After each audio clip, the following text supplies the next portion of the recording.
Hello, everyone. I think I'm live here. Um, this is my first YouTube live. I'm just kind of doing a little test run here. It's January 3rd, 2023. Um, my name's Austin, by the way. So this channel, I have another channel, a podcast channel that I'm trying to eventually turn into something, hopefully one day. It's called Small Axe Talks. But on this channel, I just wanted to kind of do a test run of some videos I could potentially do by myself without talking to someone else. I like that too. I like that better, but I wanted to try this. I'm kind of inspired by Kyle Kulinski. Secular Talk is the YouTube channel. He's a little more political, I guess.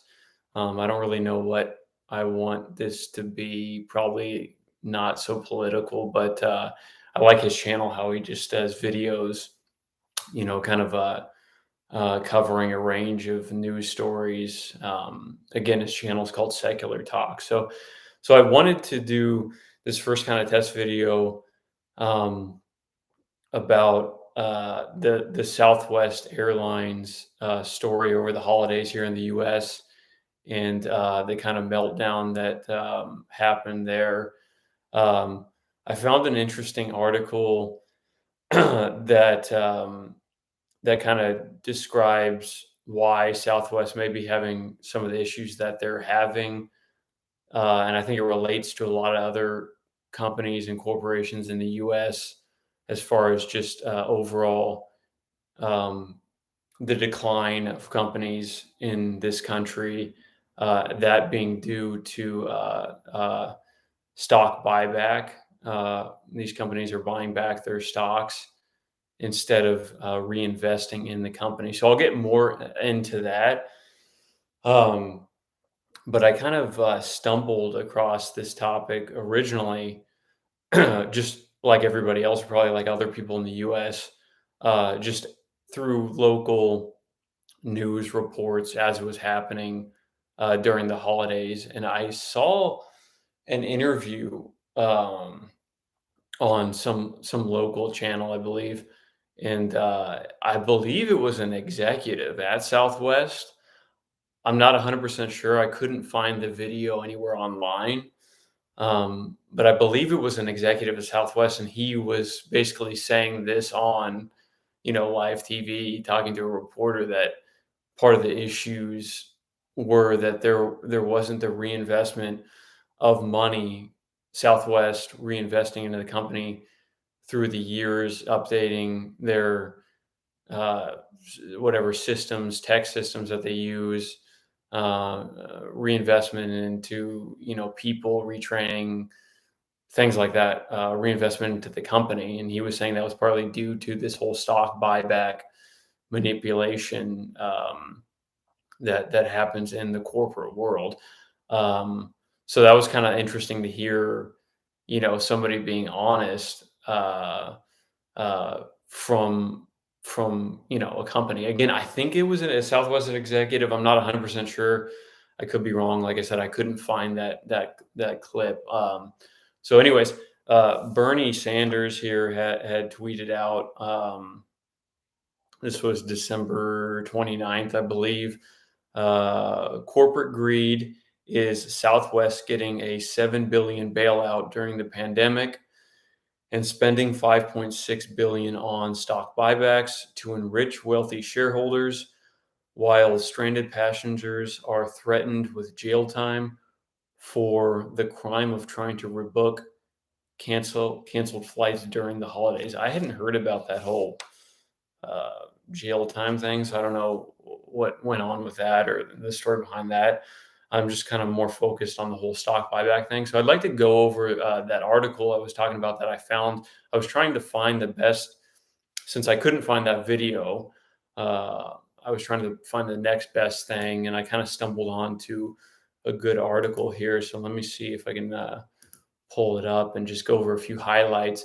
So this gentleman's name is Tom Hartman. I'm not familiar with him, but I thought it was a good article. The title of the article was the Southwest Airlines meltdown impacted by the great share buyback scam. I'll link this article down below. Hopefully you can copy and paste that or click on that article and see it for yourself. It's a short read, not a long read, but I thought again it was pretty interesting. So just a few highlights here um, to go over this article. So let's see. Da, da, da. So his main point is that he says that during the Reagan administration, basically this stock buyback scheme was made legal again. Essentially, in the article, it goes over during the FDR administration. In the 1930s, it was made illegal after apparently after the stock crash. So apparently, let's see if I can find that. But apparently, that was made illegal and then made legal again during the Reagan administration. That corporations could do this stock buyback scheme. Um, and so let's see. Hold on one second. Let me get into this. So again, this article is by Tom Hartman. So kind of in the introduction here, he's basically saying that this is a small business of his that he runs in his own life as far as being a writer. And he says, highlighted here, build the business. In other words, do the hard work every day, keep my customers informed and thus happy, add value through research, and share what I learn along the way. So he's basically saying this is the way I and other small businesses have to grow your business is you have to reinvest in the business, reinvest in the people, reinvest in training, reinvest in whatever infrastructure, and that's how you essentially are growing your business. Um, uh, so so here he goes over just briefly how here's how it works. If you are the CEO of Southwest Airlines or most any publicly traded corporation, there are two main ways you can increase your own compensation. They are one, build the company, invest in workers and technology, open new routes, provide better service to passengers, upgrade your planes so people will want to fly with you, pay your people better to build employee retention. Or two, use company profits to buy back and retire Southwest stock. Uh, so he goes on to say, obviously, more CEOs are choosing the latter um, in doing the stock buyback to to basically enrich themselves and other executives and shareholders at the top. Then he goes on to say how the stock buyback scam works. But how and why does it happen that CEOs and senior executives make a pile of money when they direct their own corporation to buy back its stock out of the marketplace? And how did this manipulation of stock prices ever get decriminalized after being illegal for over half a century? Um, and then he goes on to kind of explain how that works, the stock buyback. Imagine you are the CEO of Acme Airlines, a company valued at 10 billion. The company has issued a 10 billion shares of stock that are currently trading at $10 a share. $10 times 1 billion shares equals 10 billion value for that company. As the CEO, you are not only paid a salary, you also have the two typical forms of stock incentives modern corporations give their senior executives. The first is performance compensation, meaning as the price of the stock goes up, you get bonuses and or an increase in your pay. The second is that you are partly compensated with stock or stock options, the right to buy stock at a predetermined, typically low price. If you can increase the share price of Acme Airlines stock, you not only get a big bonus for hitting your performance target, but the stock you hold or can buy at a fixed lower price also increases in value. You get richer. Let's see. But let us say also say that you are not interested in building Acme as a way of increasing the stock price. That is a lot of work and takes years. You want big bucks fast. So you simply direct your company to go into the marketplace, to the stock exchange where Acme is traded, and buy up, say, 100 million shares. The company is still worth 10 billion. The value of all the planes, landings, slots, goodwill, corporate buildings, and assets, none of that has changed. You have not added a single customer or paid a single flight attendant, mechanic, gate agent, or pilot an extra penny. You have not improved service or widened the seats in the planes to get in new customers. All you have done is use 1 billion in company profits to buy 100 million shares at $10 each and retire them. So I don't want to get distracted and read this whole article to you aloud, but basically, they're manipulating, the stock price and enriching themselves to make it easier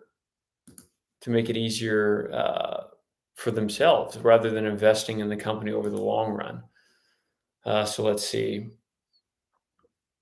So here, I just want to also add, like I had mentioned before, during the FDR administration, this used to be a crime called stock price manipulation and was one of President Franklin D. Roosevelt's and Congress's early targets when they went after Wall Street crooks who brought us the Republican Great Depression of the 1930s. I don't want to get political and blame it on the Republicans. That's what he's claiming here in this article.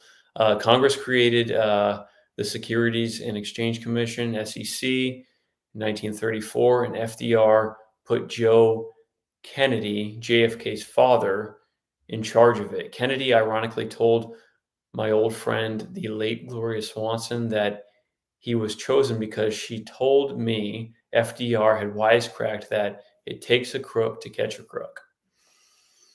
And then again, goes back to Reagan here, but in 1982, President Reagan endorsed this very form of corporate corruption as part of his new neoliberal Reaganomics agenda, decriminalizing it for the first time in almost a half century. So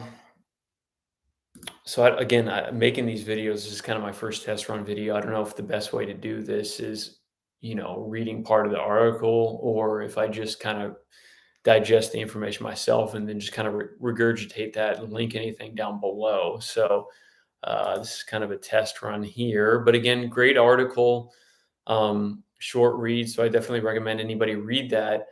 And I also would like to add, apparently, Southwest had gotten $7 billion in federal money during COVID. And I don't know if any of that was spent in stock buybacks or if the stock buybacks are years leading up to COVID. But again, it just shows that we have these companies that are getting getting money from the federal government, and they're not doing well in reinvesting that into the people and into the company itself.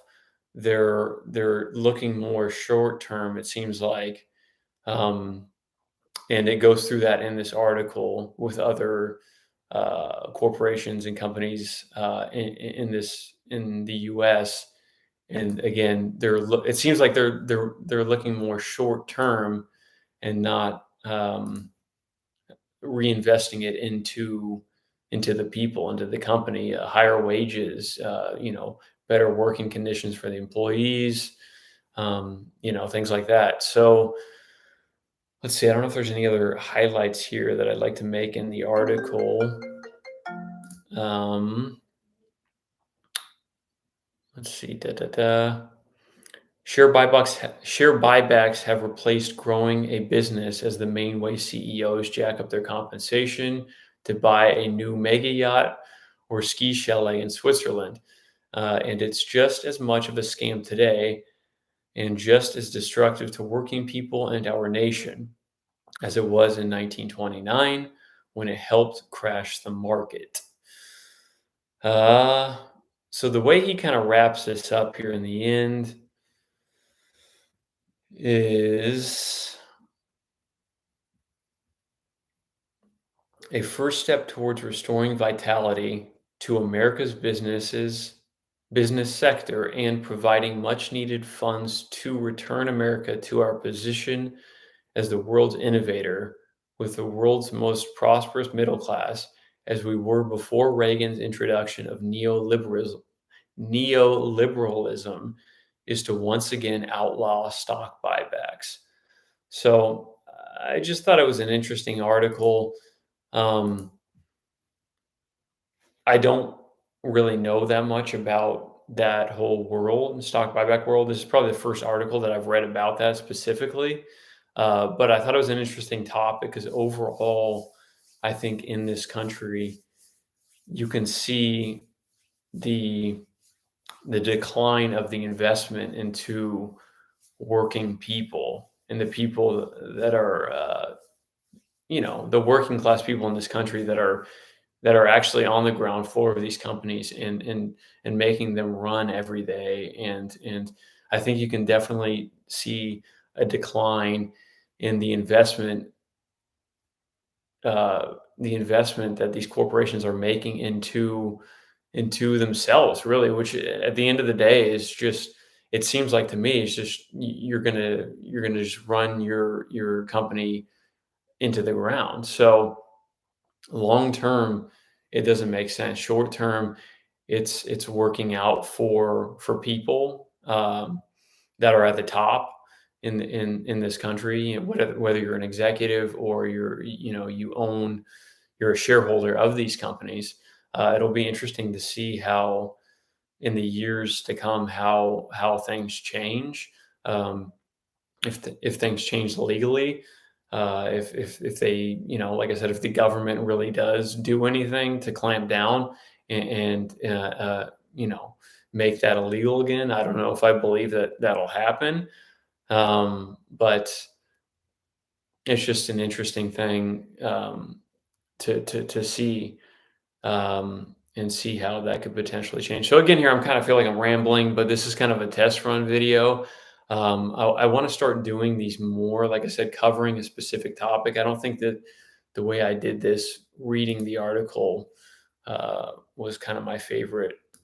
I should have probably just regurgitated what I had learned reading it. So it doesn't seem like it goes as smoothly doing it like this.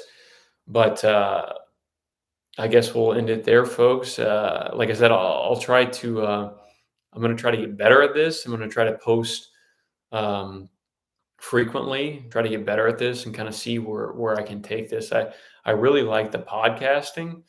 Um, that's fun, but maybe I can progress at this as well, and get good at this. And I feel like this would be fun as well. Um, so this was probably terrible, but it's a start. And again, the podcast channel is Small Axe Talk. So I want to continue doing that.